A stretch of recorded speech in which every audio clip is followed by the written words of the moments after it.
They had clearly agreed before marriage to remain child-free. But 3 years into their marriage, the wife unexpectedly discovered her husband had been secretly trying to conceive. He had secretly punctured holes in all their contraceptives. Every morning, Mark would quietly empty the trash, while Ella was still fast asleep. This kept Ella from ever noticing anything amiss. Until one day, when Ella realized her period was late, and she was experiencing frequent bouts of nausea. Only then did she grasp the gravity of the situation. When she saw the 2 lines on the pregnancy test, Ella completely broke down. It was only at that moment that she truly understood. No kids is the most hypocritical promise a man can make. Before they got married, she had clearly told her husband that she would never have children in her life. She had even threatened to break up with him over it. Mark agreed without hesitation, and the 2 of them went on to get married. Ella was an ordinary hairdresser, and Mark was an ordinary office worker. Together, they formed a child-free family. For years after their marriage, they lived in mutual understanding. Yet the outside world never stopped commenting. Whenever people gathered, the conversation almost always revolved around children.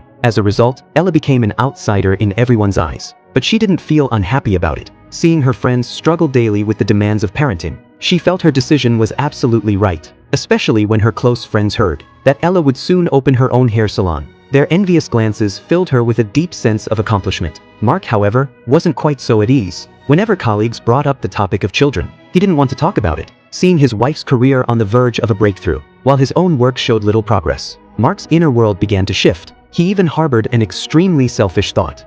子供がいれば朝は一生俺との縁を切れない。 And an incident that occurred shortly thereafter completely stripped away Mark's mask of hypocrisy.